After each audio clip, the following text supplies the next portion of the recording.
Holy! The Drake formula.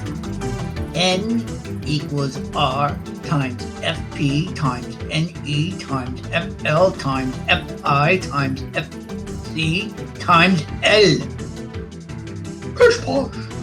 Producing ethanol by fermentation. C6H12O6. AQ. Yeast. 2C2H5OH AQ plus T2CO2 AQ. Raleigh. Resulting vector of two vectors formula. R equals square root A squared plus B squared. Now I ask him to give you the formula for war. Even the nerds can't figure this one out. Hi everyone, this is Will O'Toole. Please, I don't even know what the numbers mean. I don't even know what the formulas mean. I'm not here to explain those. And I hope I even gave the formulas the right way. But I want to welcome you to Park Ridge Sports History. And the reason why I want to bring this up is I want to do a little bit of work with the war. I'm not going to really explain the formula to you, but I will tell you this. It's not the be-all and end-all. It's just another nugget of information that metrics guys and the front office people and other personnel gather to just come down with maybe one common number that they can use in context of other players in the league, on their team, and in the future on their roster. And that being this, the reason why I kind of want to attack war is if you've been following the past episodes of Park Ridge Sports History, you'll know that I was talking one day about the 1969 Cubs and their collapse to the Mets in 1969. And I was looking at one of their great players, that being by the name of Ernie Banks. All right, let's play two. Banks he so personified class in Major League Baseball. When you said Banks, you really were really talking about a great player with a great personality, great demeanor, but also great performances. Just a great athlete, two-time MVP, a guy who made the switch from shortstop to first base, probably later in his career, although I think there was four players, one of them usual, I believe Rose and Banks, and there's one other, maybe Robin Yount of the Brewers, who played at least 500 games at two different positions.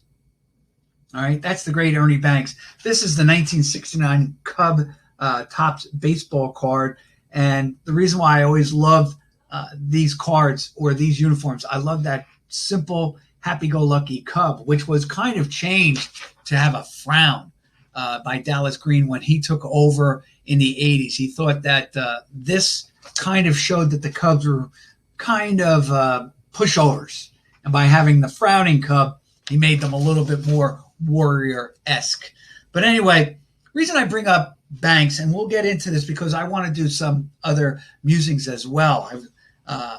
This is pretty much 2 weeks after July 4th, and also a week after the All-Star game. And we were talking about the pennant races on July 4th and the All-Star games, all things last week. And I'd like to kind of connect them in this program. Once again, I want to thank you all for inviting me into your homes and let me talk everything sports and whatever is on my mind. I did, obviously, when I do prep for the shows, and Howard knows this, every once in a while, he'll send me an idea. Every once in a while, he'll say, "Hey, Will, can we do something like this?" And I'll say, "Sure." I'm thinking along the same lines. But he's given me real freedom here. When I come up with a show, I do some research. Sometimes, though, the research leads me into other things that I'm thinking about as I am doing the show. And I'm going to bring this up to you in a couple of minutes about how one thing made me, as I was thinking about this and didn't have time, I'll have to investigate it. And I was like, oh, wow, something else here. And my whole premise with the show is just imagine us being in a tavern, having a beer with a hamburger, eating a hamburger, and talking all things sports. And then just in all of our conversations, you think of this, and you don't have the stats and the material in front of you. So you're doing it off the top of your head. And one of the things I was thinking about this week when I was taking a look at the standings over the last two, and of course I opened up the standings this weekend, was the fact that I was looking at the Giants and the Dodgers. And I was looking at that both teams are playing over 600 baseball right now. And what that really means that when you're playing over 600 baseball, you have a really good, if you keep that pace playing over 600 baseball, that you're going to win 100 games. You know, when the Mets won 100 games in 1969, they played at a 617 pace. So if you win over 100 games, you're playing over 600 ball. And I thought, and I know there is some caveats here with this, and that is I was wondering when I saw those two guys playing, and of course they've been longtime rivals, even when from their days in New York, the Giants and the Dodgers, real blood rivalries there. I thought about this: if they're both playing at a pace to win 100 games, when was the last time that both teams played and won 100 games in a season? So I did my little checking, checked Baseball Almanac and checked Baseball References, which are my two go-to places of research. And I discovered this, and here's the interesting thing, that the Giants and the Dodgers have each won 100 games in a season in the same year only once. And that was 1962 when both teams went to a playoff to determine who was going to win the pennant. That was a 3-game set, the Giants winning over the Dodgers. The Dodgers had Maury Wills with all the steals that year. He wins the MVP, even though he had a lower WAR than the guy who probably, based on WAR, should have won it, and that's Willie Mays. But Mays, McCovey, Marichal go on to the World Series. They lose in a heartbreaking 7th game to the New York Yankees. I believe they lost 1-0, but the thing I remember most is that McCovey, and I was too young to see it, just from what I've read, McCovey sizzles, lasers a line drive.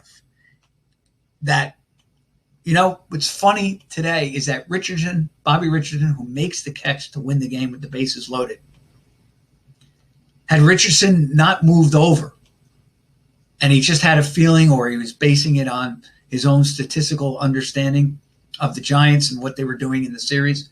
Anyway, he just moved over about a foot, and that 1 foot led to him snagging a laser of a line shot that prevented the Giants from winning their first world championship on the West Coast. And we see today so much of the metrics where players are positioning themselves in certain spots because of the habits of the hitter. And there's complaint today about that they should only be in a certain spot, these defensive players. And I say, too bad. If a player is smart enough and has intuition, and he can get beat with his intuitions as much as he can benefit, he could move over. How many times I've done that where I said, hey, you know what?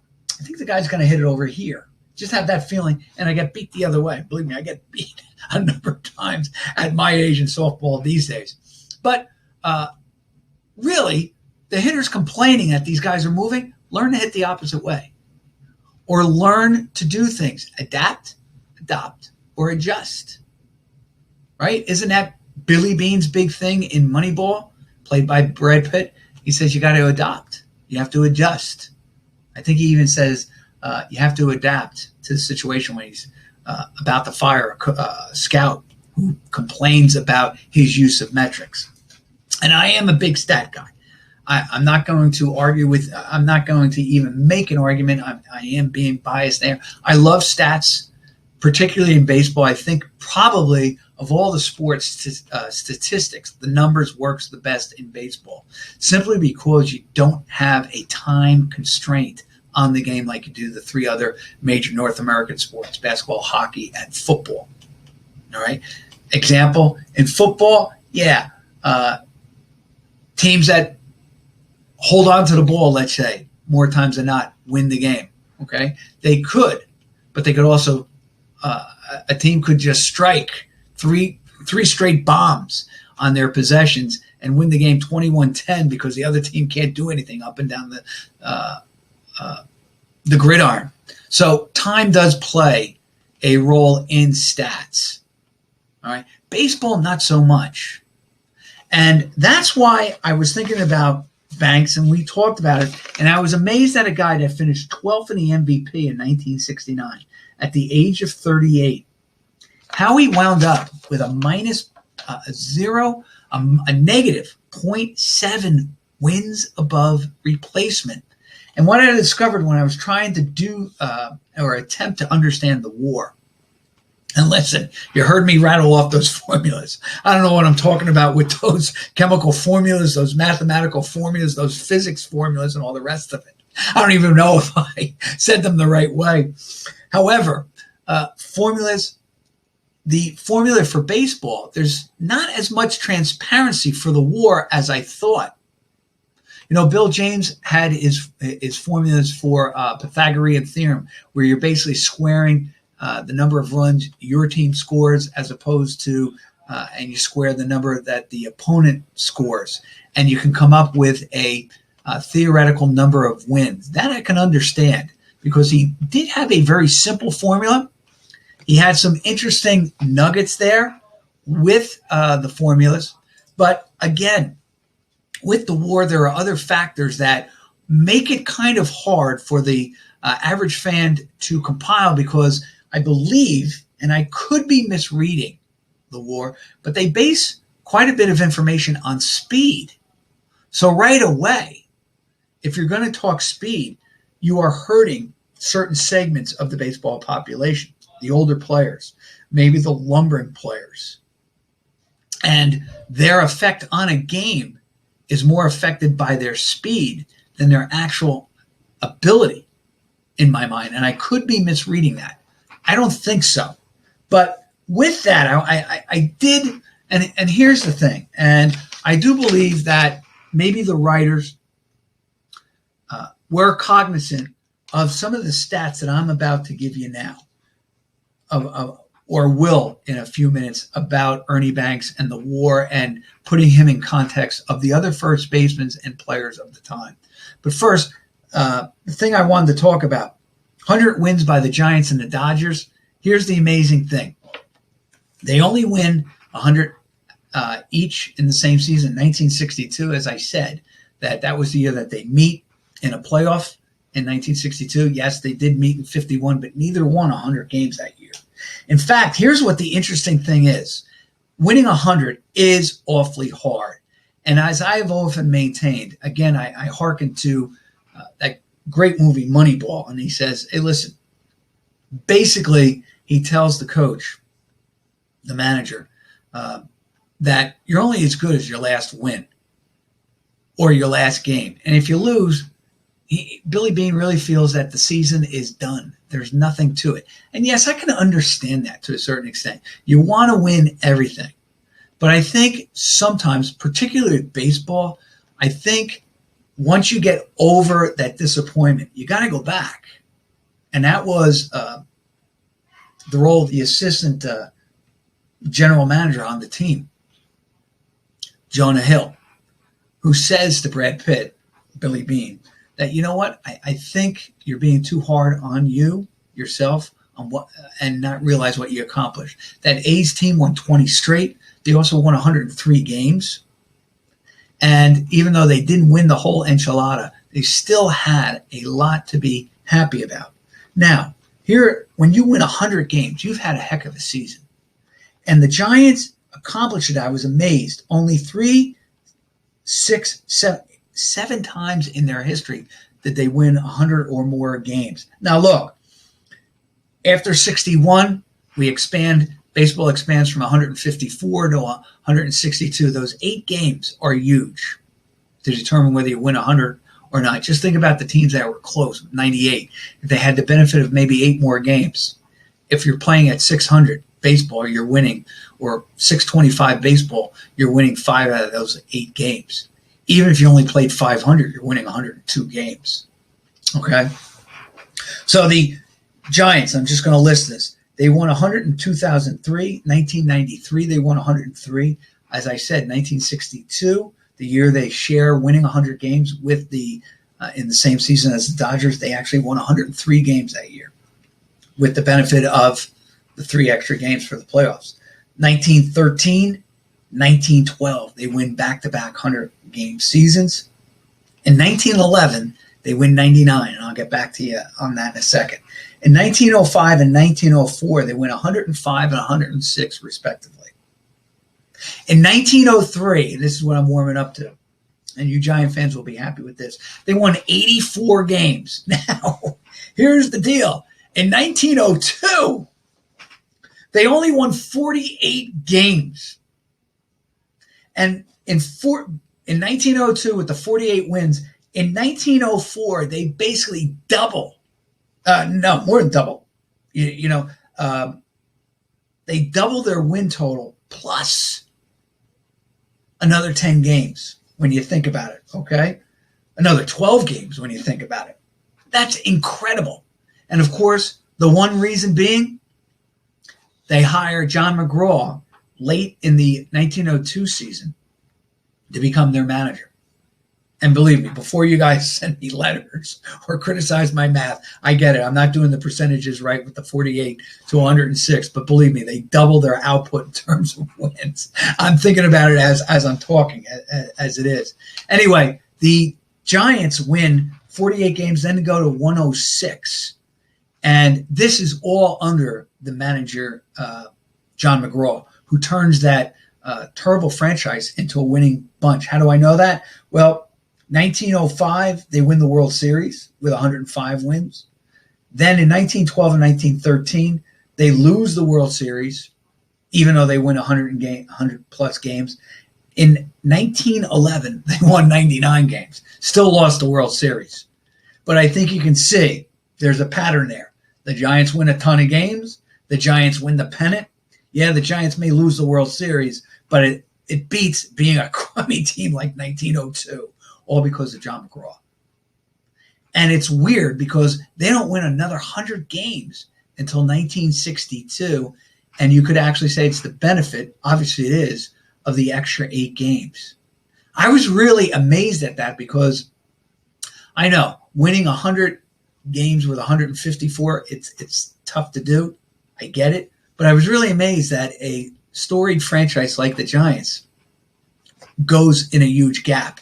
And I'll explain that in a second, too, when I get to one of the other teams I wanted to focus on. The Dodgers won 100 games in 2019, 2017, in 1974, and in 62. In 1953, now I was amazed about this. They won 105 games in 1953. The reason I'm saying this is that, yes, they have a big fight with the Phillies in 1950. They lose the pennant to the Phillies. They lose in 51 and 54 to the Giants. Neither team wins 100. But I really thought those great Giant Dodger teams of the 50s, and they're ones that my mother-in-law always talks about. My mother-in-law, Josephine, loves that group. She grew up real close to Ebbets Field, went to a number of games, knew all the Dodgers. She can recite the Dodgers. Hodges, Campanella, and, of course, Jackie Robinson. And she loved Newcomb. And she loved the Reading Rifle, Clem Labine. And, of course, I'm thinking, I can't think of the right fielder's name, but he was the Reading Rifle. I'll think of it as we're going on here. But all these great players, Pee Wee Reese, Carl Furillo, that was the guy. All right. But they only won 100 games once during that whole run of the 50s. Here's the deal. In 1941, when they won their first pennant in a number of decades, they win 100 games and they win 104 in 1942. Problem is, when they won the 104, they didn't have enough wins because they lost to the St. Louis Cardinals by a full 2 games. That Cardinal team of 1942 won 106. Now, I would almost bet what's remaining of my hair that has to be the most wins by a team that never got into postseason. I'm just doing the numbers and crunching the numbers. I can't think of another team. Now, the Yankees of 54, before you start, they won 103. and lost the pennant by 8 full games to that Cleveland Indian team of 1954 with 111. It's amazing. I even checked that. We'll go to the Cubs when they won 116. No other team won 100 that year in the National League. So the Dodgers won 104 games and went home at the end of the season. That's got to hurt. But what they should really take in form is this. They lost to a great Cardinal group in that 1940s. You know, the Cardinals, well, here's what I was going to say about the Cardinals and the Cubs, because they're natural rivals, just like the Giants and the Dodgers. I was again looking at the standings, and the Cardinals and the Cubs right now are both under 500. So I thought, gee, when was the last time both of those teams were under 500? I was really thinking I'd have to go back quite a few years, because one thing I always think about the Cardinals, and you guys know how I make predictions, how terrible I am with the predictions. I picked the Texas Rangers to win the West because I thought they would have an advantage playing in front of a full packed audience in a brand new stadium. How little did I know? But the Cardinals, I was really amazed how many under 500 seasons they've had, basically in the last 40 years. Now that doesn't sound like a lot. That's really during my time, because the Cardinals are the winningest World Series team in the National League, and they've had some great teams. And I know that after 1946, they kind of go into hibernation because they don't integrate as fast as the Giants and the Dodgers do. People don't realize that, even though they have the great Stan Musial. But they didn't integrate, and they lost out on a lot of great talent. And it showed in the fact that the Cardinals don't win another pennant from 1946 until when? 1964.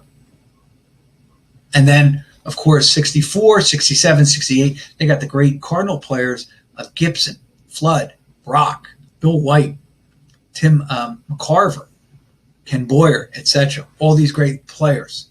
And they were really anchored by Brock, Gibson, both Hall of Famers on those teams. Even Carlton had had a role to play on the 67 and 68 teams. Great teams. Cardinals, though, and the Cubs. So now I'm looking at the Cubs. I'm saying, all right, the Cubs are terrible, right? We all know the Cubs are terrible. But the last time both teams were under 500 together in the same season was 1999. I was kind of amazed at that. Kind of amazed. And here's the deal with the Cubs.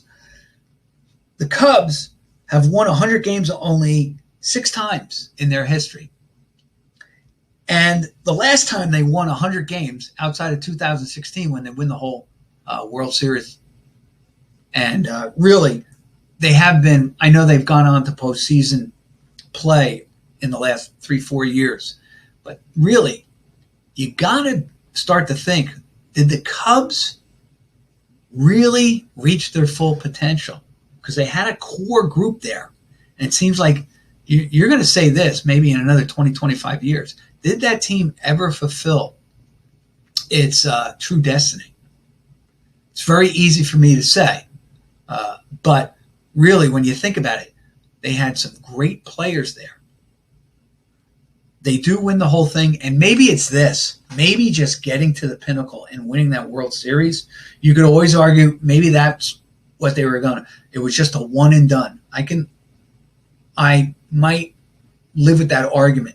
But still, you look at that team, and you're going to start to say, wow, he was a good player. He was a good player. He was a good. Why'd they let him go? Why'd they keep him? Why'd they trade and get some other players? You are, I guarantee in 10 to 15 years, people are going to look back at this Cub team and say, yeah, I know they got to the postseason, but you know what? Maybe they could have won more. Anyway, they went in 2016 with 100 wins. But they almost go 100 years before they win 100 games again. You got to go all the way back to 1935. And that team, remember, they were not in first place on July 4th. Remember how I made such a big deal in the National League? The chances of winning the pennant, the chances of you being in first place and winning the pennant in the American League is a lot higher than it is in the National League. I think I figured it out. It was like 71.1% of the time in the American League and it's 59.9% or 61% of the time in the National League. And of course, a lot has to do with the Yankees, because I think when I was doing the statistics, I even made mention of this. I think the Yankees, every time they've ever been in first place on July 4th, they've never blown a postseason appearance. So once they're there, it seems like the Yankees are in postseason. I can't recall them ever being in first place and not getting there based on that stats. So the Cubs in 1935, they come back. They're not in first place July 4th. They do win the pennant, 1935. And then they had some great early seasons. 1910 and 1909, they win 104 games consecutively. And 1907, they win 107 games. How would you like to say this? You were 9 games, you won 9 fewer games in 1907, and you won 107. Because in 1906, they win 116 games, still the record in the National League. The Cardinals, and I want to get into this, and this is why the Dodgers shouldn't feel so ashamed of themselves. Starting in 1941, when the Dodgers win the pennant and get to the World Series and, of course, lose to the Yankees, that Cardinal team won 97 games. They improved on that in 1942 by winning 9 more. They won 106. Then they won 105. Then they won another 105. And they win 2 World Series and lose 1. They won the 42 World Series. They lost 43, and they win the World Series in 44, beating the St. Louis Browns in a Subway Series. In 1945, the first post-World War II World Series, they don't get there. They only win 95 games. They lose to the Cubs. And then they come back, though, in 1946, beat the Red Sox Game 7. They only won 98. The manager all those years, Billy Southworth. All right, Billy Southworth was their manager, I do believe, with the exception of 1946. It was Ed Dwyer. But Billy Southworth was a great manager, sometimes overlooked. I think he eventually made the Hall of Fame basically as a write-in vote or from the Veterans Committee. I know he had some off-the-field problems, but he goes to Boston, really improved the Braves. They were a terrible franchise. He really improved them, kind of like what McGraw did. Doesn't win the pennant, obviously, with them. In fact, wait a minute. I'm going to do Southworth right now just to give you this. Here is Southworth. He has a .597 winning percentage lifetime. He is in the Hall of Fame. Won 2 pennants, won 4 pennants, 2 World Series. He goes to the Braves, and he has them playing over 500 in his 5 years that he was there. 1951, he's 28-31, and then is relieved of his duties. But he finished in 4th, 3rd, wins the pennant in 48, with the Braves. I take that back. Won 90 games with them, 91 games. He's a great manager. He won 4 pennants, 3 with the Cardinals. All right. And it took a while for him to get into the Hall of Fame. Anyway, Cardinals, Cubs, they are first time. This could be the first time if they are on their current pace since 1999 that both teams finish under 500. And now I want to get into the WAR. I want to compare this, and that is, let's go back to Ernie Banks. Now, I know he has a -7 WAR. I can't explain all the WAR, but I did have a little bit of an epiphany. I think if fans do the WAR this way, and this is what I did, and I think it'll help you understand it a little bit better. And that is this. Take the player that you are looking at. Take all of the other players who are at that position. And this is what I kind of did. I added up all the stats and averaged them. Now, in 1969, 24 teams, so I include Banks in there. And I discovered this, that Banks was 23, 105 or 106 and 253. The average player that year at first base And let me preface this by saying this. I have Ed Kranepool listed in there. Let me get old Eddie Kranepool. I'm going to go through all the players that are there. These are some of the first basemen that were playing. That's Gail Hopkins for the Royals, Lee May for the Reds, Eddie Kranepool. Now, I know all my Met fans are going to say, well, what about Don Clendenin? I'm using Baseball Reference and just to make things easy for myself and really just kind of give just some good examples. I only chose or took the players that were listed in, let's say, the starting 9. And Eddie Kranepool played the most games of any first baseman for the Mets that year. I think he had 111. I know he platooned with Clendenin. I know that Clendenin came from the Expos in a trade, great trade in June, helped him out immeasurably. He probably should have been the MVP of the world. No, he was the MVP of the World Series. It should have probably have gone to Jerry Kuzma with the 2 wins. That's for another day. Anyway, Kranepool is listed. Kranepool, for the record, was 1149 and 238 that year. So he's below the average. Then you have Tony Horton, who played for the Indians. Had a pretty good year for the Indians. In fact, Tony Horton was 27, 83, and 278. Comparable numbers to Banks. Lee May, he had a really good season, 38, 110, 278. Dalton Jones, probably the worst player. How the Red Sox had him at first base. And again, he played the most games of anybody at first base. He had 3 homers, 33 RBIs, and a 220 average. Now, I know Tony Conigliaro was hurt. He probably they were waiting maybe for George Scott, who had played on the 67 team. I get all that. But nevertheless, he's their first baseman in 69.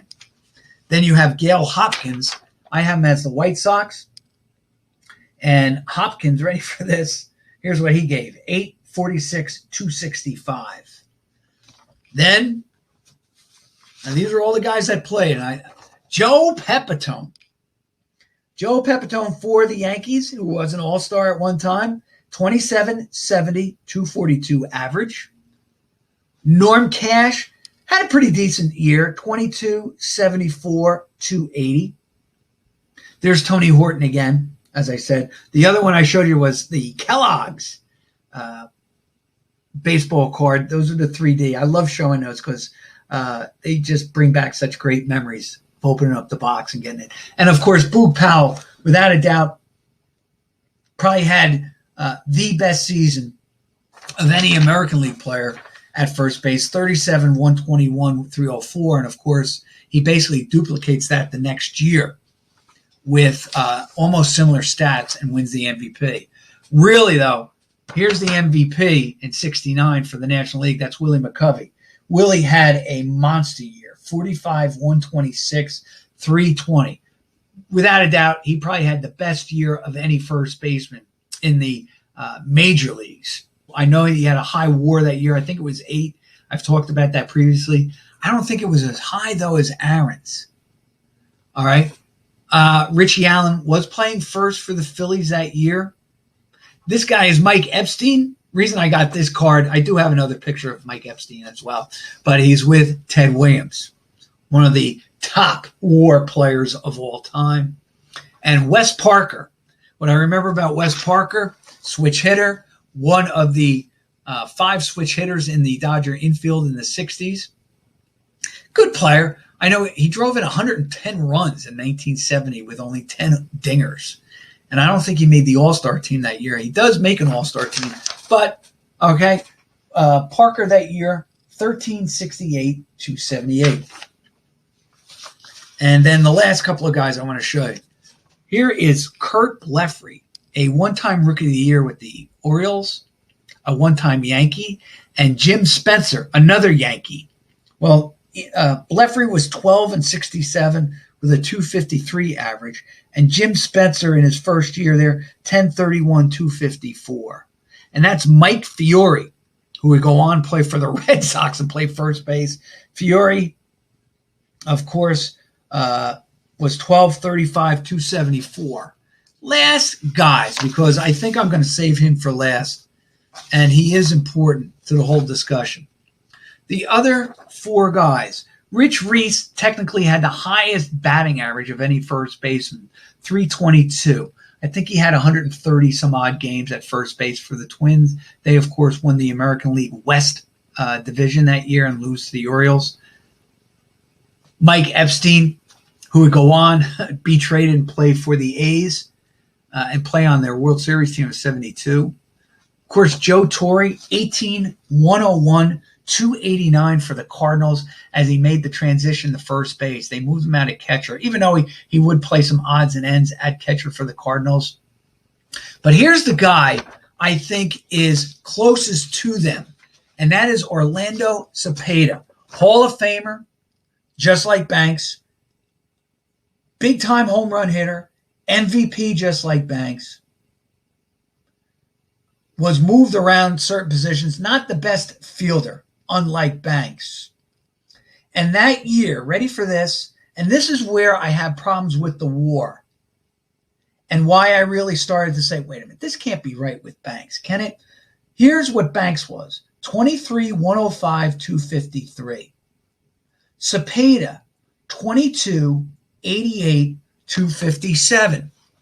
Now, of course, the Braves do win the pennant, the division. They do get beat by the Mets. The Cubs kind of fold and die in August.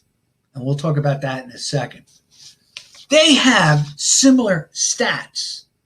But in fact, Banks has 24 more RBIs. Almost 24. All right? 17 more RBIs than Cepeda. One more homer. All right, 4 points in the batting average.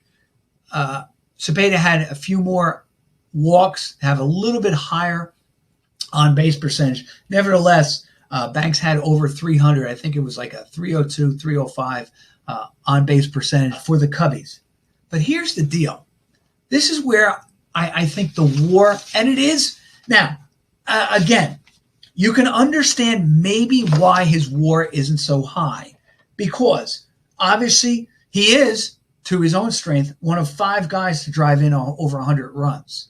He did, at the age of 38, play like 154 some odd games for the Cubs. Maybe that was one of the problems why he kind of took a nosedive in August, was that he was just simply playing too many games for Leo. Leo probably just kept pushing him out there, and Banks, of course, always acquiesced and said, yeah, no problem. I love to play. And probably should have taken a couple more games off. He didn't have a long slump, but he definitely had, I was doing the stats on this, there is about a 3-week period where he doesn't hit a home run for a while and really doesn't drive in any runs. And you can see that the Cubs did get hurt by his non-production, which actually makes him more valuable, which actually makes, or should make, his WAR go up. But ready for this, Banks is 23, 105, 253. Cepeda, 22, 88, 257. And as I said, I took all 24 players, took the averages of home runs, RBIs, and batting average, and this is what I came up with, 20, 75, 259. Now, Banks in 2 of the 3 stats is higher than the league average. Okay, a couple of points lower in the batting average, but still, 75 RBIs out of your first baseman. Banks gave you 30 more RBIs. And here's the deal, and 3 more home runs. Here's the deal with him. Okay? I went through his stats, box score. And this is the fun part of this. And again, not an authority on the WAR, still understanding it. I'm still delving into the formula and stuff. Not all of it could I access. I'll have to do some more with that. Yes, Banks doesn't steal any bases. As I said at the top of the show, it seems like speed is a big determinant in the WAR.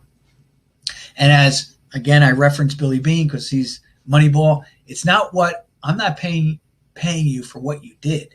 I'm paying for what I can get out of you now. And obviously, you got to argue that you have to argue this. DeRocher got everything out of Banks that he could, at least in 1969. In 69, Banks starts out with a home run barrage. He hits 2 home runs on opening day against the Phillies. And here's another thing. I was thinking about this. Maybe the WAR also takes in consideration your home field numbers? I think it does, and your away numbers. Well, your home numbers really should be better since your team is being built for your home park, since you play half your games there and only a small percentage in each park on the road. Banks hit 14 home runs at home, 9 on the road. He hit many of them against, he had some monster games against crummy teams like the Phillies and San Diego's. He also hit some big home runs against the Mets and Cincinnati, who won 89 games that year, Los Angeles, and Atlanta. Amazing. I was counting this out. Banks and RBIs. And I didn't do this for everybody, and obviously I would love to do more of a study with Cepeda. Banks had 17, I believe, 1, 2, 3, 4, 5, 6, 7, 8, 9. I think he had like 15, 16, and that might be conservative, 15 or 16 two-out hits that scored runs, and not just one, but 2, 3, and all the rest of it. I didn't calculate the number of RBIs he drove in. A number of times, his home runs either tied a game or put the team ahead. I think I counted it as like 5 or 6. The one big barrage game he was 3 for 5 with 7 RBIs, and he had 2 home runs in a 19-0 game. So even if you throw those out, he still has 98 RBIs on the season. What does hurt him, and probably did hurt the Cubs, is that he does kind of go into, never really had a huge slump, but there was one point in the season, and that was games 131 through about 140, where he only had 2 hits. And probably during that time, DeRosa should have given him some rest, or else his batting average probably would have been about 275. And it's interesting. He probably would have had about 19 homers, 95 RBIs, and his batting average would have been about 275. May have made a difference. Here's the other thing. Even his stats, even though Cepeda had a quote-unquote better statistical defensively than Banks, Banks only made 4 errors, 3 within the first 10 games of the season, only 1 after that. He had more double plays turned, his highest fielding percentage of his career at first base in 1969. And I know fielding percentage is kind of overrated because, you can have a guy with no range whatsoever. A ball goes by him and it registers as a hit, whereas a guy with better fielding position might hit it, might get an error out of it because he bungled it, or might get it. So yes, I get all that. But I am thinking this. The WAR is an added element to the game in terms of understanding the value of the player. But I think sometimes you really have to delve into and say, Banks, even though he had a negative 0.7 WAR, he still had unbelievable value to the Cubs in context of the games themselves. This is Will O'Toole for Park Ridge Sports History, and we'll talk again about WAR and other things baseball related. Thank you for joining me. I'll be here next week with another edition.